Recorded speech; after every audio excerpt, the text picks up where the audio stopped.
Hey guys, it's Bella and Mia.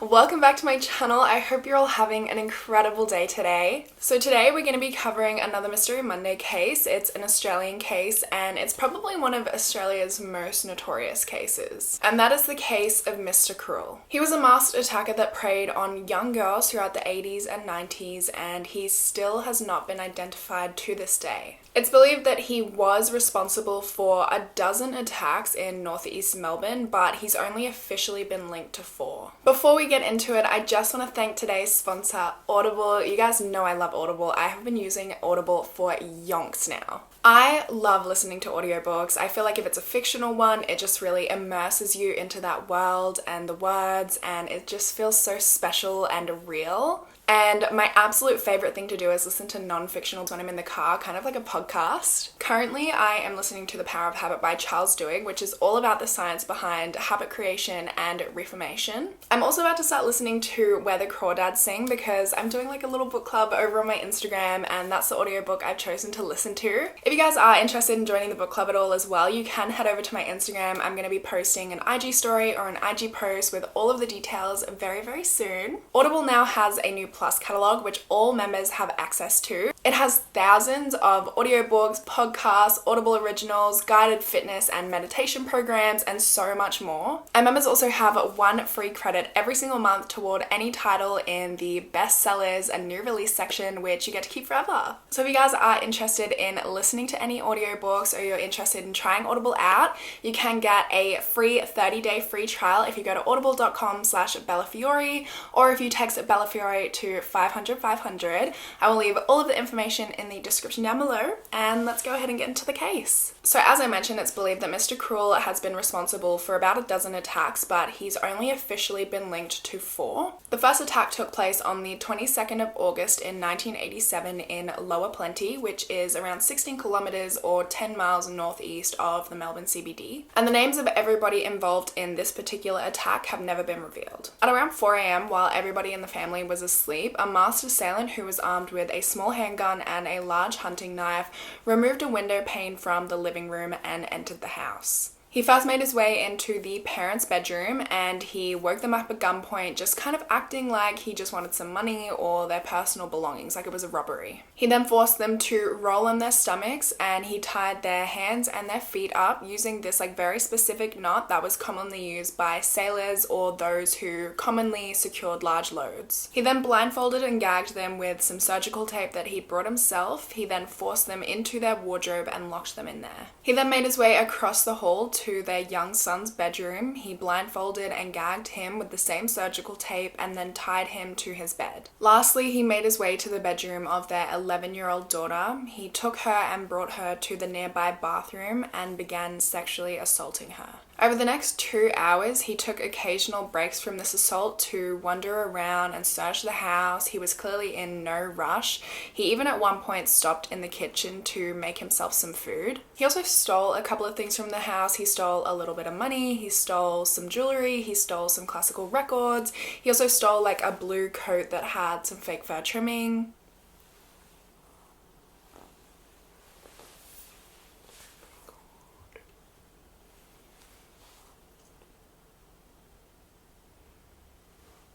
Oh, Mia, don't be a big baby. She just wants to love you. Oh, you're so mean to her all the time. You never let her give you love. She just wanted to give you cuddles. He also made a phone call while he was at the house, and this was 1987. Cell phones weren't really like a big thing that everybody had, so he used the family's home phone and he called up somebody that he referred to as Bozo, and he made some threats, basically told them like, you need to move your children, if you don't, I'm coming for them next. And then after that phone call, he left the house. Police were obviously brought in and they started their investigations. They found out that there were no calls made from the family's home phone, and on top of that, the phone line had actually been cut before the intruder made his way into the house. So obviously he was just pretending to be on the phone. It just seemed like maybe it was a red herring that he was using to try and confuse police and throw them off. And because of that, it also seems like the items he stole from the house were also another red herring, just used to try and conceal his true motives.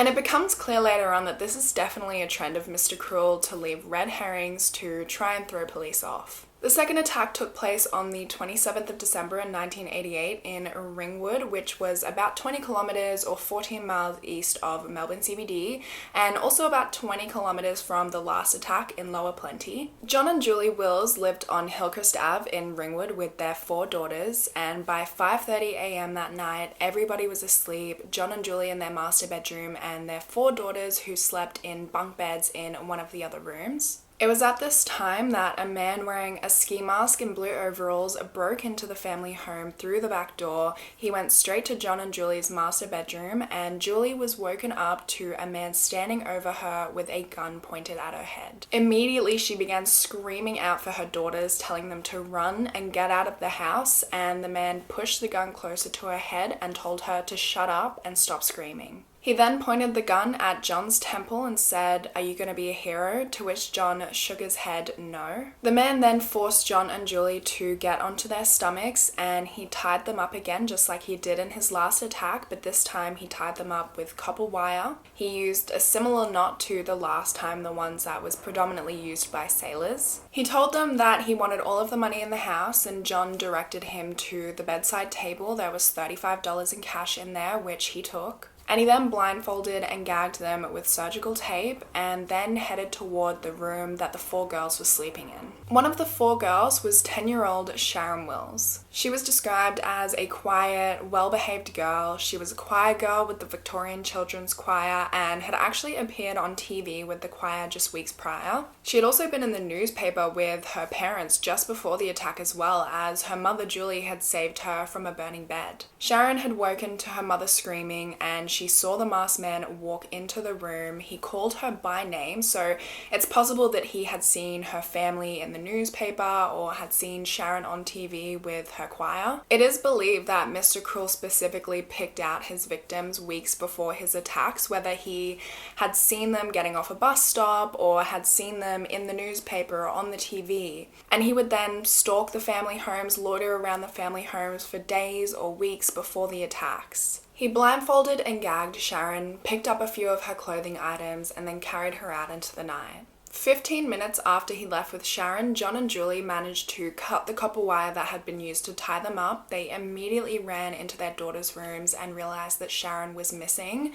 So John runs to his neighbor's house because he notices that their phone lines have been cut. He runs to the neighbor's house and uses their phone to contact the police. And while the police are on the way, he goes searching through neighbors' yards, knocking on their doors, seeing if Sharon had run out when her mother was screaming for her, but unfortunately that wasn't the case. When police arrived, the Wills family home was cordoned off and the major crime squad was alerted, and a huge search was conducted of Ringwood and the surrounding suburbs. Door knocks were conducted, police searched cars, set up a police van. They really did everything they could, but they found no trace of Sharon. Initially, police believed Sharon was being held for ransom because the attacker asked for money and he took the $35 that was in the bedside table, but no ransom demands were made. They quickly realized that this was probably just a red herring and that he was just trying to throw them off by stealing this money. Just after midnight, 18 hours after the attack, a woman found Sharon wrapped in green garbage bags on Orchard Road. She was wandering around just outside of Bayswater High School. She was taken straight to hospital, police were notified, and despite what she had gone through and all the trauma that she had to endure, she was so strong and so brave and tried to be as helpful as possible as she could to police and tell them what she went through in the previous 18 hours that she was being held captive. She said that when she was first abducted, she was taken for a long drive to a house in the suburbs. She said she was blindfolded and gagged for the entire 18 hours and she was assaulted at the house. She said that she never saw his face and that when he wasn't assaulting her, he was kind and courteous, he was soft-spoken, and she also said that he was really gentle, which is just not at all what the police were expecting.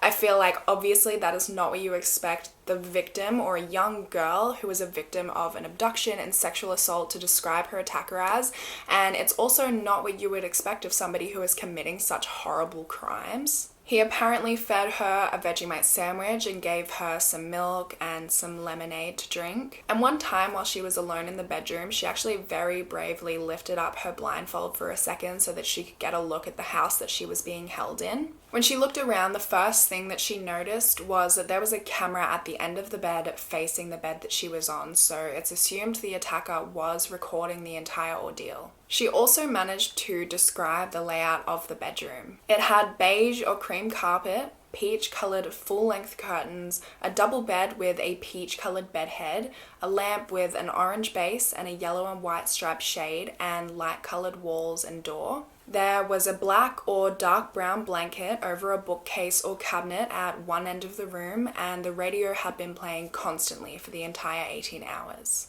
She also managed to describe what the bathroom layout was like. She said that the bathroom had a bath, a shower with a glass sliding door, and in order to get to the shower, you'd have to pass a wash basin. She described the house as being on a quiet street with little traffic. There were only a couple of steps to the front entrance, and the driveway was on the right side of the house. When he released her, he did so very carefully and very meticulously. He apparently cleaned both himself and Sharon thoroughly, like right down to the fact that he cleaned underneath her fingernails and clipped them, and even brushed and flossed her teeth. It was clear that he wanted to make sure there was no possible DNA or forensic evidence. He either kept or discarded Sharon's clothes. He then stood her in a garbage bag and tied it up or taped it around her shoulders. He then put another garbage bag on top of her head, which he taped around her body, and then on top of that he put a men's white shirt. He then placed her in a car, drove her to Orchard Road, and let her out near Bayswater High School, which, as I mentioned earlier, is where she was found by a passing motorist. Based on the way that he cleaned both himself and Sharon to remove any possible forensic evidence that could tie him to the crime,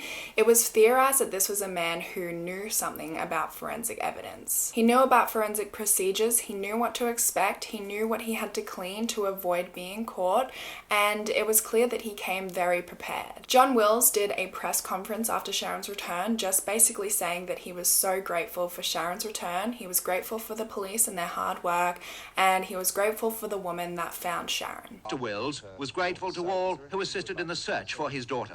I'd just like to thank all my friends, my neighbours, my relatives. I'd like to thank the media for your coverage and your assistance to get my daughter back. And most of all, I'd like to thank the lovely lady who Bayswater. Thank you. I'd like to say to somebody who might be watching now, who may know this man. Someone must know him. He couldn't be that much of a loner. Someone, either he's married, got a girlfriend, he's got a mother somewhere, surely, who must have some idea. He needs help before he takes another little girl. After that night, as I'm sure you can imagine, the Wills family's lives changed completely. John took the assault particularly hard. He always wondered if there was something that he could have done to prevent it or something he could have done to protect Sharon better, which just absolutely broke my heart, because how are you meant to know a man is going to break into your home and take your daughter? There was nothing he could have done. John and Julie began sleeping in the lounge room with their daughters, refusing to sleep in separate rooms for months after the attack because they were just so scared. They were worried the attacker would come back and return, and they also increased their home security, got a new home security system, and they were also gifted a golden retriever by like a family friend or an acquaintance or something. Police also set up regular surveillance and patrols of the home to make sure that this didn't happen again. On the 2nd of January 1989, 6 days after the attack, the Victorian state government offered a $100,000 reward for any information that could lead to the conviction of the attacker. After they announced this reward, they did get a few calls with possible leads. One caller said that at 11:15 p.m. the night of Sharon's abduction, they saw a white Commodore with 3 stripes running down the side in Bayswater, and that it was acting kind of odd. As the Commodore was turning from Jersey Road onto Mountain Road, it had its lights off and it nearly collided with another vehicle, to the point where the other vehicle had to slam on the brakes and swerve to avoid it. The Commodore then just drove off and the other car followed it, and it pulled up next to the Commodore at a set of red lights. The other driver was trying to yell at the person in the Commodore through the windows, but the guy in the Commodore, he seemed to be a male, he seemed to be the only person in the car, and he also seemed to be really anxious and completely just ignored this guy yelling at him, just didn't even acknowledge that he was there. Which, fair enough, is what I'd do in that situation. I've had someone yell at me through a car window before, and I literally just sat there and pretended like they didn't exist. When the light went green, the Commodore continued straight for a short distance before turning right onto Church Road towards Bayswater High School, which obviously Bayswater High School is where Sharon was discovered 18 hours after her abduction. The driver of the other car didn't get a number plate or anything, and after getting this call, police actually set up a display of a similar car to this Commodore to try and jog other people's memories, see if they could get any other leads from it, which unfortunately I don't believe they did. I mean, to be honest, I don't even think the car was acting that strangely. He almost got in a collision, then somebody was trying to yell at him, and he looked anxious because somebody was trying to yell at him. But on the same note, it is weird that he had his lights off when he almost got into the collision, and then he did turn to go towards Bayswater High School where Sharon was found. Police also dropped off pamphlets in Ringwood and the surrounding suburbs with basic details of the attacks, as well as what they believed was a description of the attacker. Male, around 20 years old, wearing blue overalls and a ski mask. The next attack occurred 18 months later on the 3rd of July in 1990 in Canterbury. The Linus family were a pretty well-off family from England. They were in Australia for Father Brian's job, and he was a partner of the accounting firm called Price Waterhouse,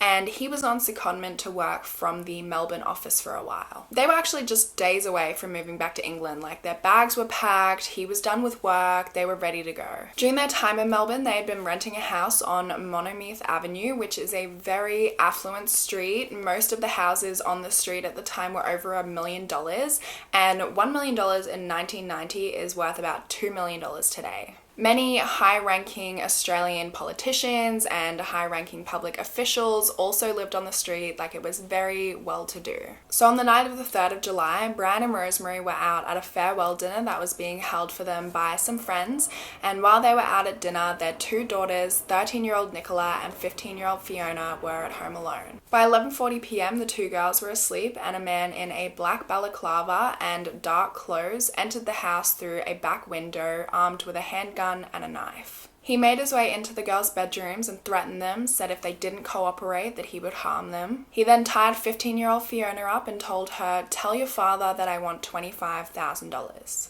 He then ordered Nicola into a separate room and told her to grab her Presbyterian Ladies College uniform, and he put her uniform and some underwear in a bag. He then took the keys for the family's rental car, which was a blue Ballina sedan that was parked in the driveway of the home. He forced Nicola into the car and drove off, and this was all just days before her 14th birthday. 20 to 40 minutes later, Brian and Rosemary returned home, and the first thing they noticed was that their rental car wasn't in the driveway anymore. When they entered the house, they found that 13-year-old Nicola was missing and 15-year-old Fiona was tied up on her own bed with a ransom message to share. They immediately called police, who showed up on the scene shortly after, and they were unable to find any forensic evidence at the house. Brian and Rosemary made it very clear to police that they were prepared to pay the ransom, they just needed to know where and how to pay it, so 2 police officers kept guard at the house. They also monitored all incoming calls, waiting for further instructions for how to pay the ransom. But that call never came. Nicola's father, Brian, made a public plea for the safe return of his daughter. He stated his willingness to comply with the ransom demands, and he said, "We would very much like to have Nikki back with us. Whatever can be done to get her back, we would like it to be done. Anyone in this room who has children might understand the stress when you see one of your own family taken away like that. We have to sit and be patient and hold our nerve. There is nothing else you can do." One of the things that we have loved about Australia is the safety of the children on the streets, on trams, on public transport. It was fantastic. It gave the children a freedom which certainly at their age and as girls we would never have let them have in London. We'd just very much like to have Nikki back with us, obviously. can't wait to have her back with us. In their investigations, police looked into Brian and his business dealings, thinking that the ransom may have been personal in nature, that it may have had something to do with his business dealings. However, they did come up empty-handed on that line of inquiry. They questioned everybody who lived on Morningside Avenue to see if anyone had seen or heard anything, but nobody had seen or heard anything suspicious. Police interviewed Nicola's classmates at Presbyterian Ladies College but learned nothing of value there either. At 3 a.m. the next day, the rental car was found on Chaucer Crescent in Canterbury, which is just a few streets away from their family home. It was dusted for prints and DNA evidence, but DNA testing was still pretty new, so they didn't get much and nothing else of note was found in the car. The Victorian state government also offered another $100,000 reward for any information that could lead to the conviction of Nicola's abductor. As the days went on and Nicola wasn't released and she wasn't found, people obviously started to get more and more concerned. Sharon was released within 18 hours, and studies show that children who are abducted are 90% of the time murdered within the first 24 hours. But then at 2 a.m. on the 6th of July, on Nicola's 14th birthday and 50 hours after her abduction, she was released by her abductor in Kew, which is about 6 kilometers or 3.5 miles from her family's home in Canterbury. She was fully dressed and wrapped in a blanket and blindfolded when he dropped her in front of the utility station. Once he drove off, she removed her blindfold and made her way to a nearby house and immediately called her father Brian. Police were also notified and Nicola was taken straight to the hospital, and unfortunately for the first 2 to 3 hours she wasn't able to hug or touch or see her parents because of protocols that were in place. She instead had to spend those hours with psychiatrists and nurses and basically describing and reliving what had happened to her for those previous 50 hours. She was an extremely strong and brave little girl. She told them that her abductor was around 175 centimeters tall, which she judged based on how tall he was in comparison to her. She said he had reddish-brown hair, was between 20 to 40 years old, and wore a green balaclava with cream stitching around the eyes and the mouth. She also said that he had a serrated kitchen knife with a 25 centimeter long black plastic handle. She said that he drove her around for about 10 minutes in her parents' rental before he stopped at Chaucer Street, which is about 10 minutes from her parents' house. She was then placed in another vehicle, a blanket was placed over her, and she was kept under the dashboard. She was then driven around for the next 45 minutes before being taken to the house that she was held captive in for the next 50 hours. She was also able to give a brief description of the house she was being held in and the car the attacker drove, because just like Sharon, she bravely took her blindfold off a couple of times to see where she was being held captive. Just like Sharon, she was bathed and cleaned thoroughly before being released. She was also forced into a neck brace which was fastened to the attacker's bed, which I just cannot imagine how terrifying this whole ordeal must have been for her. She said that while she was there, she heard the attacker talk out loud to another person in the house, but she never heard a response and believed that he was there alone. Police thought this may have been another one of Mr. Cruel's red herrings. Nicola also said that the attacker actually watched her father's press conference and tried to talk to her about it. Police set up a roadblock in Canterbury and they stopped every single car that came through the area and questioned them about whether they were in the area on the night of Nicola's disappearance and if they had seen or heard anything suspicious. The media also began reporting on the case and dubbed the attacker Mr. Cruel, and they also speculated that he may have been an ex-police officer just based on the way he cleaned his victims and destroyed any evidence or clues. It definitely seemed like he had some knowledge of forensic science and protocols. It was also at this time that police announced they believed Mr. Cruel was responsible for at least 6 attacks in the area since 1984. And people in Melbourne started to become fearful. People didn't want to take their children to babysitters, their children were having nightmares, people were sleeping in the same rooms as their children. It was huge and there was paranoia all throughout Melbourne. This could happen to anybody. I don't go out anywhere unless she comes with me. She doesn't even go to babysitters or anything. She's always with us. He's woken up with nightmares. You know, what if someone comes in, Mum, and And it's terrible. It's terrible for a 5-year-old to have to think like that. And then 9 months later, on the 13th of April in 1991, Mr. Cruel struck again. It was a pretty normal day for the Chan family that day. That night, 13-year-old Carmen Chan was watching TV in her room with her 2 younger sisters, 9-year-old Carly and 7-year-old Karen, at their home in Serpils Road in Templestowe, which is another affluent suburb around 16 kilometres northeast of Melbourne CBD. Carmen was a student at Presbyterian Ladies College, just like Nicola. She was described as polite, kind, enthusiastic. She was very hardworking and dreamed of one day becoming a barrister. Carmen and her younger sisters were home alone as their parents John and Phyllis Chan were working at one of their 2 Chinese restaurants. This one was just 10 minutes away in Lower Plenty, and this was a pretty typical night for the family as John and Phyllis worked 15 to 18-hour days at their restaurants almost every single day. Since migrating from Hong Kong 16 years earlier, John and Phyllis had worked extremely hard to ensure their children would have a comfortable and happy life growing up, working long hours at their restaurants, and they also had a few investment properties in Victoria. It's believed that Mr. Cruel, just as he's believed to have done with the previous attacks, loitered around the family home, stalked the family home for a few days to a few weeks before the abduction, which is how he may have known that the girls would be alone at this time. The Chan family home was surrounded by a really tall brick fence, and the property was accessible only via an electric security gate.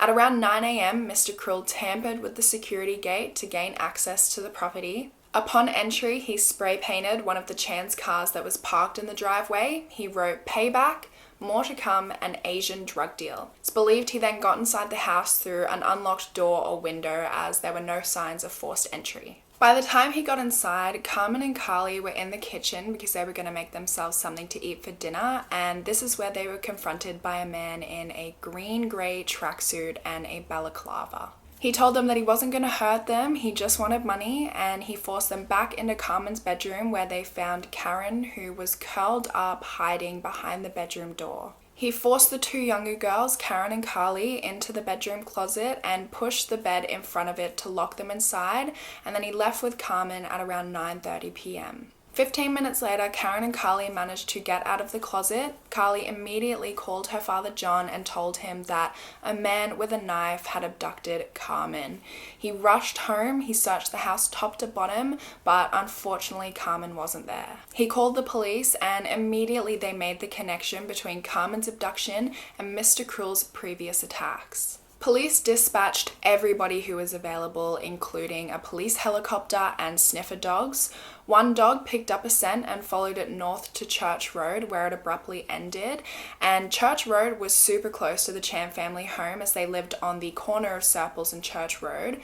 So it was theorized that he walked Carmen to his car nearby and drove her back to his house. Police sealed off all surrounding streets and interviewed everybody in the area, but nobody had seen or heard anything. They also released their latest description of Mr. Cruel based on Karen and Carly's descriptions. He was described as a 25 to 35-year-old man. He was a slim to medium build, around 180 centimeters, and he was last described as wearing grey sneakers, a green-grey tracksuit, and a balaclava. They also believed he was right-handed based on the way that he had spray painted on the Chan family car. It's believed Mr. Cruel closely followed his own publicity. He watched news articles on himself, he watched the press conferences, he read all of the articles. And so on the 16th of April, John and Phyllis Chan gave an extremely emotional press conference. Away with me, and I'm very hard to sleep. We couldn't sleep. So we hope that as the men understand and release her as soon as possible, so we can have a family together. Please, release my daughter. Phyllis was absolutely distraught and begged Mr. Cruel to return Carmen. 3 days later, on the 19th of April, Carmen's sisters Carly and Karen wrote open letters to their sister and Mr. Cruel. 7-year-old Karen wrote, "Dear Carmen, I miss you a lot of the time. I'm very scared in the dark and Mum and Dad miss you very much. Mimi, who is the family dog, is sick because she misses you too.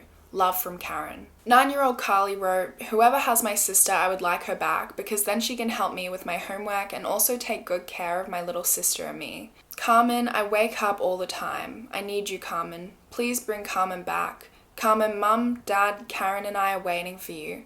We all miss you very much with our hearts. Love, Carly." By Tuesday, the 23rd of April, it had been 10 days since Carmen had been abducted, which is far longer than any of the other victims. The Victorian state government offered another $100,000 reward for any information that could lead to the conviction of Mr. Cruel, which made the total reward $300,000. They contacted the FBI and Scotland Yard for help. By the 1st of May, they'd set up a special task force to investigate Mr. Cruel called Operation Spectrum, and it was headed by lead investigator David Sprague. He was also the lead investigator in Carmen's case. They released coloured posters with photos of Carmen, Nicola and Sharon. It was printed in all major newspapers, displayed in every police station in Victoria, displayed at railway stations, on Crime Stopper notice boards in shopping centres as well. On the 2nd of May, Carmen's mother Phyllis wrote an open letter to Mr. Cruel. It read, "To the man who took Carmen Chan, Dear Mr. Kind, not Mr. Cruel, we miss Carmen very, very much. Please let Carmen go. We know you are a kind and caring person. We hope Carmen is safe with you. School has resumed and it would be nice if Carmen can return to school. Thank you for letting her free and we can rebuild our lives. Please hear our plea. Love from the Chan family. Father, mother and sisters of Carmen." A few days later, by the 5th of May, police began to report that they believed Carmen had been murdered. On the 14th of May, they set up a roadblock out front of a bus stop on Main Street in Elphin, which is the bus stop Carmen used to get off after school as it was close to her parents' restaurant, because at this point, detectives believed he may have stalked Carmen after seeing her get off the bus. They questioned hundreds of motorists and handed out leaflets containing information about Carmen's abduction. They actually sent out leaflet-sized copies of the poster to 1.4 million homes, every single home in Victoria and then some in New South Wales and South Australia as well. They put up around 100 billboards around Victoria. They also re-interviewed Nicola and also Sharon, who had actually moved back to England, so they had to fly over to England to re-interview her.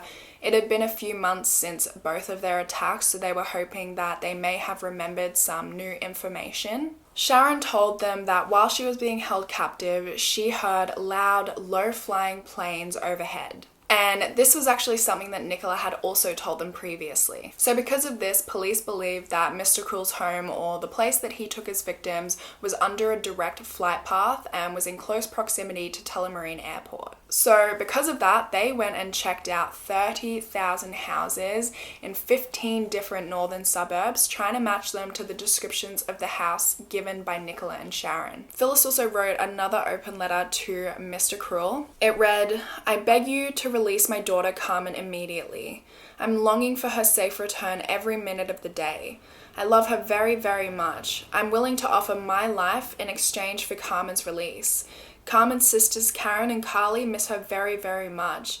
They had trusted you on the night of 13 April. They had cooperated with you because you were calm and you looked kind. You had promised them that after you had gone, their sister would open the door for them.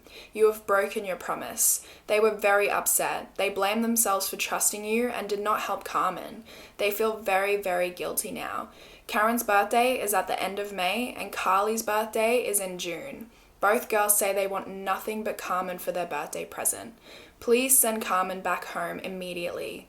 God bless you. Thank you very much. Love from Phyllis." Since the attack, Carly had also started sleepwalking. She would walk around saying, "Carmen, where are you? Have you come back yet?" The Chan family also wrote another letter, this time trying to bypass the police. They told Mr. Cruel that he could contact them by writing to a private postal address, and they gave this private postal address in sort of a code that he had to decipher by asking Carmen of the names of family friends in Hong Kong. Phyllis Chan said, "If we do it through the police, he won't get in touch. Maybe he's at the stage to release her, but he's just too scared. But he could feel a little bit easier if he believes us." And then, as if the family weren't going through enough, on the 11th of July, a prisoner and a Federal Protective Services officer tried to extort them, which is just so fucked up. Peter Allen Reed was serving 21 years in prison after shooting and killing a police officer after stealing a car and getting in a car chase. He called John Chan on 6 separate occasions, saying he'd release Carmen if John would give him $15,000.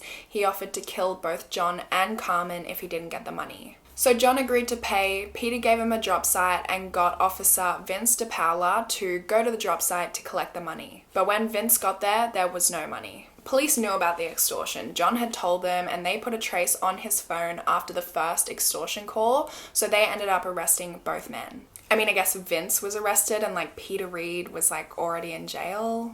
They questioned both men extensively about Carmen, and they didn't know where she was. They didn't know what had happened to her. They just wanted to kick the Chans while they were down and try to extort some money out of them. And then on the 9th of April in 1992, just a few days shy of the 1-year anniversary of Carmen's abduction, a man was walking his dog on a track that went through the State Electricity Commission terminal station in Thomastown, which is just 16 kilometers from the Chans family home. The area had recently been leveled by earthworks, which caused a shallow grave to be disturbed, and about 20 meters away from Edgar's Creek, the man found a skull. He called the police, who uncovered the rest of the bones of the body, and police did confirm that the bones were those of Carmen Chan. She had been shot in the head 3 times execution style, and it was believed that it happened about a year prior to her bones being discovered, although the exact date and location it happened couldn't be determined. Phyllis Chan believes Carmen was not the type of girl to go down without a fight, and she may have taken off her blindfold or taken off Mr. Cruel's balaclava and seen his face,